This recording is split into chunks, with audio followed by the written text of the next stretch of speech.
Boa noite, irmãos. Graça e paz da parte do nosso Senhor Jesus Cristo. Foi bom ter estado com os irmãos ali na Escola Bíblica Dominical. Nós vamos ler Salmo 9. Então você vai abrir a sua Bíblia no Salmo 9 e nós vamos fazer a leitura e você vai acompanhar. Nos diz o seguinte: Eu te louvarei, Senhor, com todo o meu coração, contarei todas as tuas maravilhas. Em ti me alegrarei e saltarei de prazer, cantarei louvores ao teu nome, ó Altíssimo. Porquanto os meus inimigos retornaram, caíram e pereceram diante da tua face, pois tu tens sustentado o meu direito e a minha causa. Tu te assentaste no tribunal, julgando justamente. Repreendeste as nações, destruíste os ímpios, apagaste o seu nome para sempre e eternamente. Ó inimigo, acabaram-se para sempre as assolações, e tu arrasaste as cidades, e a sua memória pereceu com elas. Mas o Senhor está assentado perpetuamente, já preparou o seu tribunal para julgar. Ele mesmo julgará o mundo com justiça, exercerá juízo sobre povos com retidão. O Senhor será também um alto refúgio para o oprimido, um alto refúgio em tempos de angústia. Em ti confiarão os que conhecem o teu nome, porque tu, Senhor, nunca desamparaste os que te buscam. Cantai louvores ao Senhor, que habita em Sião, anunciai entre os povos os seus feitos. Pois quando inquire do derramamento de sangue, lembra-se deles, não se esquece do clamor dos aflitos. Tem misericórdia de mim, Senhor. Olha para a minha aflição, causada por aqueles que me odeiam. Tu que me levantas das portas da morte, para que eu conte todos os teus louvores nas portas da filha de Sião e me alegre na tua salvação. Os gentios enterraram-se na cova que fizeram, na rede que ocultaram ficou preso o seu pé. O Senhor é conhecido pelo juízo que fez, enlaçado foi o ímpio nas obras de suas mãos. Os ímpios serão lançados no inferno e todas as nações que se esquecem de Deus, porque o necessitado não será esquecido para sempre, nem a expectação dos pobres perecerá perpetuamente. Levanta-te, Senhor, não prevaleça o homem, sejam julgados os gentios diante da tua face. Põe-os em medo, Senhor, para que saiba as nações que são formadas por meros homens. Que Deus abençoe, e aplique em nossos corações e nossas vidas as suas palavras. Nós vamos ter uma breve oração. Senhor Deus, graças te damos mais uma vez, Senhor, por estar lendo a tua palavra, estudando a tua palavra, nos fortificando com a tua palavra. Que o teu Santo Espírito nos guarde, Senhor, e nos faça compreender os teus ensinamentos e que nós possamos viver verdadeiramente aquilo que nós somos ensinados. No nome do teu Filho amado, nós oramos hoje e sempre. Amém. Você tem algum motivo para louvar a Deus? É uma pergunta que você precisa responder, pensar. Você tem algum motivo para louvar a Deus? Louvar ou louvor é uma exaltação. Quando alguém faz alguma coisa de extraordinário, então geralmente as pessoas aplaudem. É um gesto de reconhecer o feito da pessoa. Outros também são premiados com medalhas, né? Recebem alguma quantia em dinheiro. De alguma forma, essas pessoas que fazem coisas extraordinárias, elas são lembradas. São lembradas e são, de alguma forma, também premiadas. Deus, ele deve ser louvado, porque há muitos motivos para nós exaltarmos e louvarmos a Deus. Então, nós encontramos no texto sagrado sempre os servos do Senhor exaltando a Deus, louvando a Deus e nos deixando o exemplo para que nós possamos louvar o nosso grandioso Deus. É claro que nós temos motivos particulares, mas há também motivos gerais que alcançam todos nós. Particularmente, os irmãos sabem de toda a luta que nós temos passado, mas não tem sido nada fácil. Mas graças a Deus, assim, Deus tem sido misericordioso comigo e eu tenho muitos motivos para agradecer. Fiz cintilografia, um exame que vê todo o esqueleto, e fiz também tomografia da bacia por conta de uma lesão que existia quando fiz a tomografia em Maceió. Trouxe aqui e o médico, assim, ele não conseguiu ler as imagens e ele disse, não, vou fazer uma outra tomografia aqui, vou aproveitar, vou fazer cintilografia para a gente, né, dar uma investigada. E no exame, quando eu vi o laudo, tinha dizendo assim, potencialmente acometimento ósseo secundário. Então, quem tem um pouquinho assim de conhecimento, quando ver esse secundário, realmente já pensa em metástase. E fui para realmente o Dr. Google e verifiquei que seria isso mesmo, ou seja, potencialmente, ou seja, tinha grandes chances de ser uma metástase. Então foi o exame daqui. Estou realmente no hospital muito grande, a C. Camargo, muito conhecido, que só trata essa questão de câncer.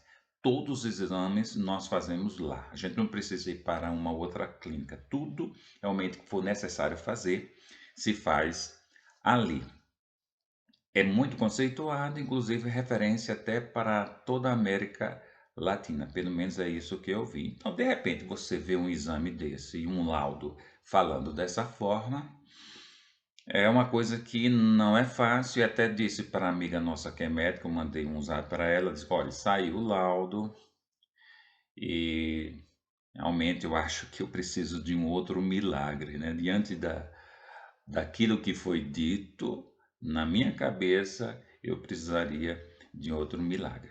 E falei com ela, realmente, olha, aqui pelo que entendi, diz que é potencialmente metástase. Ela não me respondeu. E nós fomos depois para o médico, ortopedista oncológico, para ver a opinião dele. E graças a Deus, quando ele viu as imagens, ele disse, olha, para mim está claro que aqui são características benignas, não tem nada de maligno. Está muito claro para mim. Foi muito seguro em falar isso. E até comentei, mas doutor, no laudo saiu, eu entendi com relação à palavra secundária que poderia ser um tumor com origem em outro, né? Eu poderia ter um outro tumor, não o do dedo porque realmente estava localizado, mas poderia ter um outro primário, e aí este seria já uma metástase desse tumor.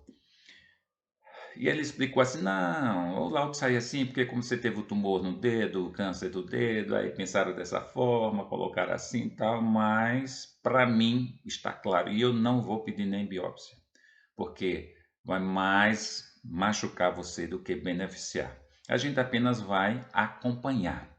Daqui a 3 meses você faz nova tomografia, a gente vai acompanhando. Depois 6 meses, mas por aqui as características são benignas. Bem, então a gente fica mais tranquilo. E é interessante que quando eu chego em casa, né, que eu passei por outros médicos, quando cheguei em casa, o laudo tinha sido modificado, porque a gente acessa pela internet. Todos os exames a gente acessa pela internet. Eu vi que o laudo tinha sido modificado e agora colocou com características benignas, conforme discussão interdisciplinar, ou seja, após vários médicos terem discutido o assunto, então chegaram à conclusão de que as características eram benignas. Não é comum se modificar laudo, né? Eu acho até uma precipitação você dar um laudo sem ter convicção, especialmente num hospital de grande reputação como é a Camargo, aqui em São Paulo. Mas eu louvo a Deus porque foi uma mudança para melhor, não é mesmo? Foi uma mudança para melhor. Então, eu posso fazer, inclusive, vou fazer o novo exame daqui a 3 meses em Recife, e ele já, até um médico aqui já indicou o mesmo médico que lá em Recife eu tive uma indicação, um ortopedista oncológico, lá do Real Português, e aí vamos acompanhar. Qualquer coisa a gente pode voltar, mas espere em Deus que não haja necessidade. Mas a gente louva a Deus. Então, eu tenho, claro, muitas coisas, particularmente para louvar a Deus, para exaltar a Deus, porque realmente Ele nos acolhe, Ele realmente nos ajuda, Ele nos protege. Louvo a Deus por todos esses momentos que eu tenho passado. Foram momentos difíceis, delicados. Claro que a gente não quer adoecer, a gente não quer passar por determinado sofrimento. Muito embora a gente tenha que estar consciente de que em algum momento da vida a gente vai passar por alguma coisa que vai nos levar à morte. Talvez não seja câncer, talvez seja um infarto. Aí eu sempre digo, se eu pudesse escolher uma morte, eu escolheria o infarto. Era paybuff, não é mesmo como as pessoas dizem?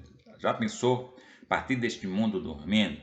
Mas é certo que nós vamos ter alguma situação indesejada para nos levar para a eternidade. Então, essa passagem para a eternidade geralmente se dá de uma forma não muito agradável. E nós temos que estar preparados para isso. Eu estava conversando até com meu filho, com minha nora. Vocês estão preparados para ouvir determinadas notícias, para enfrentar determinadas situações, porque não é fácil. Creio plenamente que Deus fez um milagre na minha vida. Eu tinha possibilidade de ter um melanoma, que é um câncer super agressivo, era 1% de chance de não ter, terminou tendo um câncer super raro, ninguém esperava por isso, mas muito menos agressivo e localizado. O tratamento, um próprio médico oncologista disse, não, agora é cirúrgico. Tirou, você já está curado e você não precisa voltar mais para mim.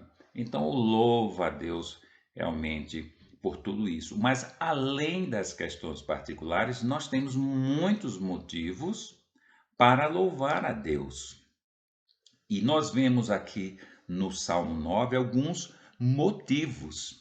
O próprio autor vai nos dizer que Deus deve ser louvado porque ele é justo. E existe um ditado que diz, né? Deus realmente ele é justo, ele tarda, mas não falha. Então nós precisamos acreditar que ele é justo e confiar. Se por acaso durante a nossa vida aqui a gente achar que nós fomos muito injustiçados pelos homens, saiba que no último segundo da nossa vida Deus fará justiça.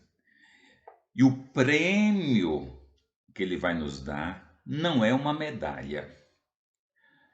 Nós encontramos, inclusive, na palavra de Deus como galardão, que eu entendo como sendo a própria vida eterna. Ele dará a todo aquele que realmente crê na justiça de Deus. Nós encontramos no Salmo, você leu agora, você viu agora no versículo 4 que nos diz bem assim: pois tu tens sustentado o meu direito e a minha causa, tu te assentaste no tribunal julgando justamente. No versículo 8, ele mesmo julgará o mundo com justiça, exercerá juízo sobre povos com retidão. Então precisamos confiar que a justiça de Deus é reta, ela é perfeita. Foi assim também que o nosso o grande profeta que nós encontramos também na palavra de Deus, que está em Deuteronômio 32, o versículo 4, ele nos diz o seguinte: Deus é a rocha, cuja obra é perfeita, porque todos os seus caminhos justos são.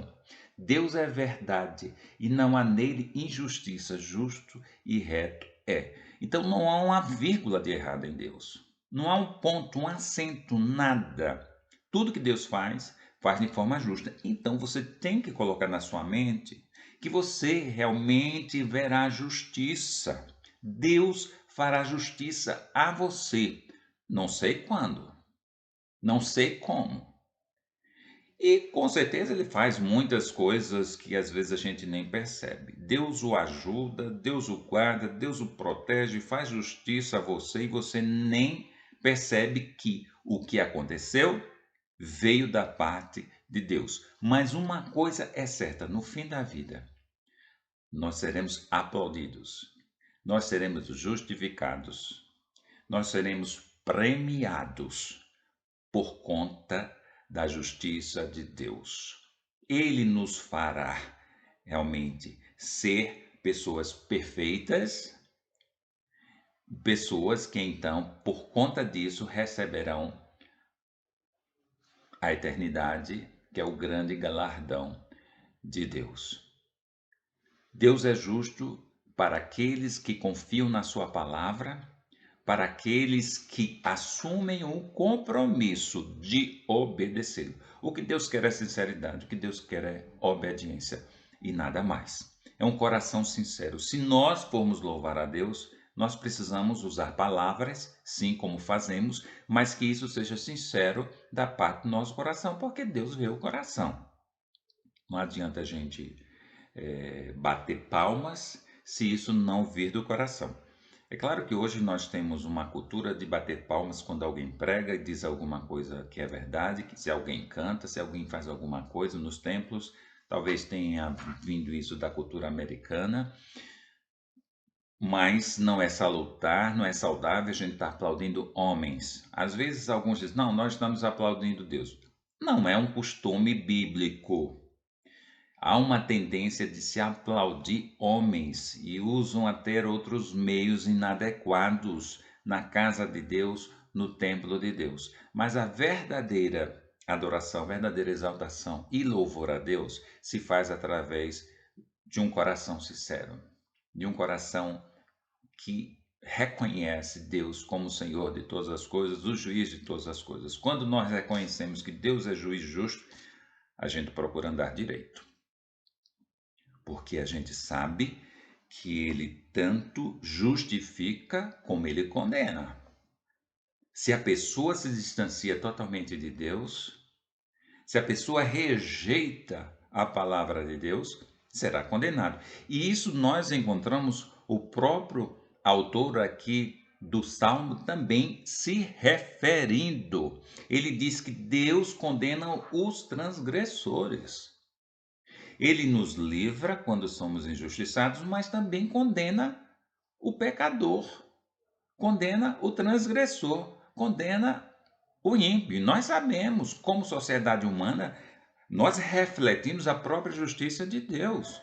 Quando existe um malfeitor que faz coisas terríveis, nós torcemos pela condenação. Ele não pode viver no meio da sociedade porque ele é um perigo.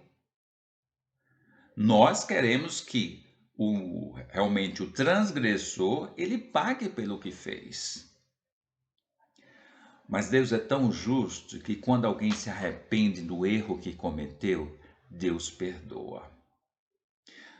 O arrependimento, nós entendemos que é um compromisso de mudança a partir daí, a partir deste momento, quando a pessoa reconhece o seu erro.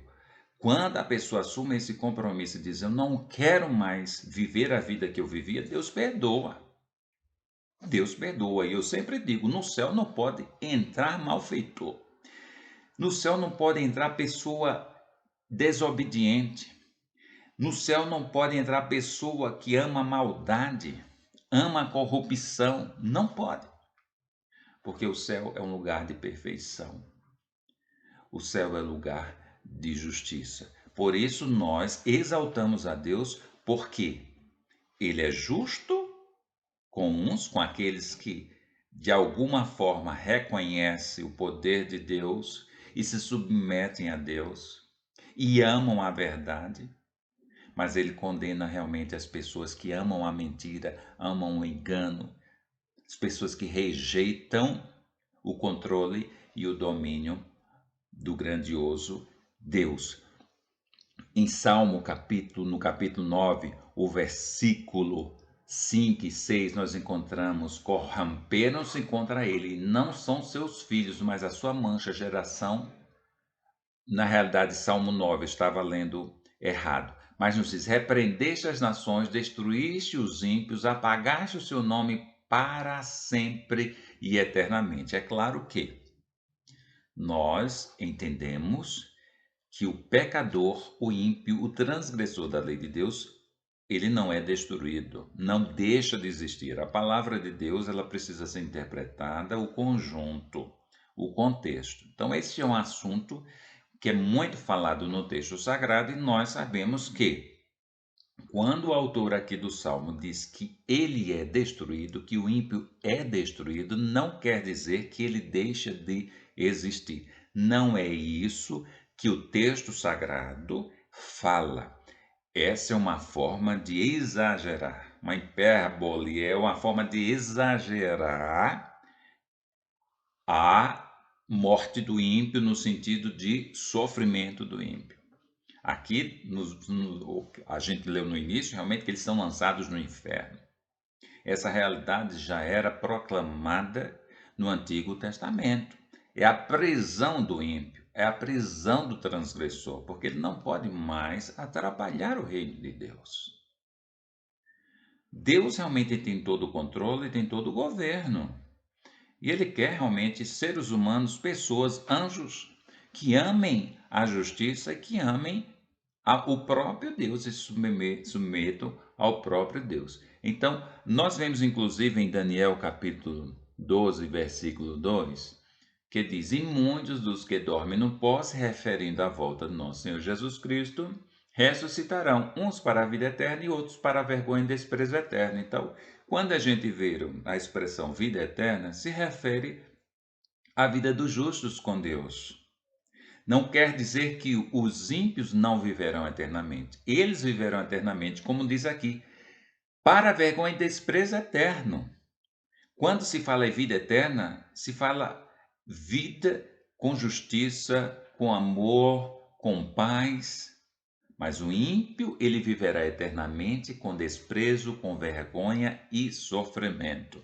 São essas duas situações contrárias que realmente são mencionadas na palavra de Deus. Ninguém pode dizer que Deus não vai, Deus ama todos e Deus não vai colocar no inferno. Isso é uma opção do homem. O que não pode é alguém que rejeita Deus, rejeita a verdade, rejeita a justiça, conviver nos céus. Porque os céus não podem realmente serem manchados de forma alguma. Ali é um local de pureza. Só aqueles que querem a transformação de Deus, que confiam na transformação de Deus, irão habitar ali. Realmente Deus é o nosso refúgio. O salmista é muito claro com relação a isso e nós precisamos acreditar nesse Deus. Isso me lembra o momento contado lá por Marcos, quando Jesus estava no barco com seus discípulos e ele estava dormindo, se levantou uma tempestade. E aí seus discípulos o acordaram, dizendo: Senhor, o Senhor não se incomoda, nós estamos perecendo, o barco vai afundar. E Jesus estava ali tranquilo, dormindo. Há momentos na vida que parece que Deus está muito distante de nós, mas Ele não está, de forma alguma. Vamos supor que Jesus continuasse dormindo, então as ondas entrassem no barco e eles então ficassem se afogando, quem sabe algum até morresse, se afogasse. Vamos fazer essa suposição. Jesus era Deus. E ele poderia ressuscitar, ele ressuscitou Lázaro, ressuscitou outros. Se Deus tinha uma missão para os seus amigos, os seus discípulos, essa missão seria cumprida, não importa como.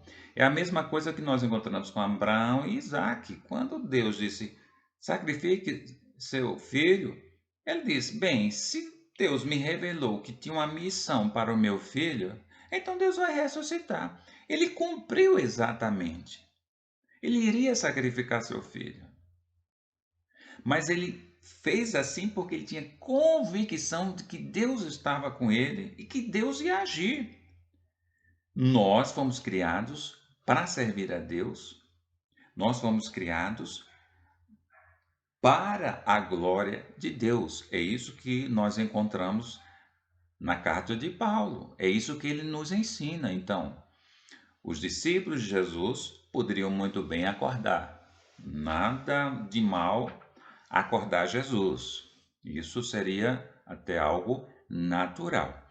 Mas uma coisa é certa: eles precisavam confiar no poder de Jesus, na providência de Jesus, que Jesus estava ali com eles. E olhe que nós não estamos vendo Deus, nós não estamos vendo o Espírito Santo nem Jesus, mas eles estavam vendo Jesus. Jesus estava vivo, estava dormindo, mas estava vivo. É necessário que confiemos que Deus, que Jesus, que eles estão no controle de todas as coisas. Só acontecerá aquilo realmente que Deus permitir. E o que ele permitir, permitiu. Algum propósito ele tem com tudo aquilo que acontece conosco. Agora, humanamente falando, nós somos frágeis. Não é fácil nós vivermos essa realidade porque depende de fé. Mas eu sempre digo aquilo que a palavra de Deus também nos revela, que a fé vem do ouvir.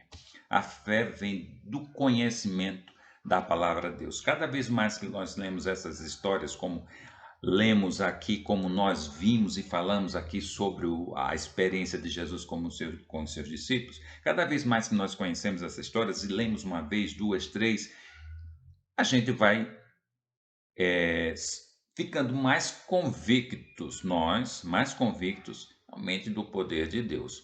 Lá em Marcos 4, de 37 a 39, nos diz o seguinte: ora, levantou-se grande temporal de vento, e as ondas se arremessavam contra o barco, aquilo que nós falamos, de modo que o mesmo já estava a encher-se de água. E Jesus estava na polpa, dormindo sobre o travesseiro. Eles o despertaram e lhe disseram: Mestre, não te importa que pereçamos? E ele, despertando, repreendeu o vento e disse ao mar: Acalma-te, emudece. O vento se aquietou e fez-se grande bonança. Jesus, claro, ele sabia que não ia morrer. Jesus veio para morrer no Calvário, ser crucificado. Jesus chamou os seus discípulos, tinha um ministério com ele era o próprio Deus, tinha um controle de todas as coisas. Ele estava dormindo, ele sabia por quê. Mas nesse momento de aflição, é muito difícil para nós seres humanos, pecadores, incrédulos, nós termos essa certeza de que Deus está no controle de todas as coisas. Uma coisa é falar, outra coisa é viver no momento da aflição, no momento realmente da tempestade. Aí realmente não é fácil, não é fácil, mas serve para a nossa reflexão, para nós sabermos que há muitos motivos para nós louvarmos e exaltarmos o nosso grandioso Deus, porque Ele é justo, Ele é perfeito, Ele julga com justiça, Ele nos protege, todos os seus planos já estão elaborados e nada foge ao seu controle. É importante que nós possamos vivenciar as experiências que nós encontramos na palavra de Deus de fé. Como nós já falamos de outras vezes, quando a gente lê alguns salmos, a gente vê o salmista, vê Davi, muitas vezes sofrendo, duvidando, questionando, mas no final a experiência foi positiva. Ele pôde ver o poder de Deus, pôde sentir realmente que Deus tem o domínio de todas as coisas. Então ele começa contando as suas experiências como um homem falho, mas no final ele reconhece a soberania de Deus, o domínio de Deus sobre todas as coisas. Nós realmente precisamos louvar a Deus e louvemos muito mesmo antes das vitórias antes das lutas, antes das demonstrações de poder e de domínio da parte do nosso grandioso Deus. Saibamos realmente que Ele é Deus, que Ele existe, Ele criou todas as coisas. Quando nós olhamos realmente para os céus, para as estrelas, para todas as coisas que foram criadas, nós precisamos imaginar que nós temos um Deus que tem um grande poder e tem um domínio sobre todas as coisas. Isso com certeza vai nos dar paz nos momentos difíceis, nos momentos de aflição. Que você realmente possa aprender com as experiências dos personagens bíblicos, conhecer as falhas, conhecer os acertos e conhecer realmente o final de cada experiência. Aquilo que não deu certo, aquilo que deu certo. Perceber realmente que Deus também nos louva pela nossa atitude de confiança, pela nossa atitude de fé, pela nossa disposição realmente de obedecer à palavra de Deus e se submeter realmente ao senhorio de nosso Senhor Jesus Cristo. Deus é a salvação. O texto nos diz também: Ele é a minha salvação. São vários salmos e outros textos da palavra de Deus, como nós encontramos em Isaías capítulo 12, versículo 12. Ele é a minha salvação. Ele é a nossa salvação. Mas saiba que o maior prêmio que nós poderíamos receber nesta vida se chama vida eterna. Precisamos estar preparados para um dia encontrar o nosso Deus. Sabemos que a viagem não é agradável, é com muita turbulência. Então estejamos preparados de antemão para o que vier. Não sabemos o que está preparado para nós com relação a essa passagem. Mas uma coisa nós temos certeza, que aquele que confia em Deus viverá eternamente com justiça, com paz e com amor. Que Deus realmente abençoe a sua vida e que cada vez mais você se mostre uma pessoa forte, uma pessoa resistente por conta do poder de Deus que está em você. Que Deus o abençoe.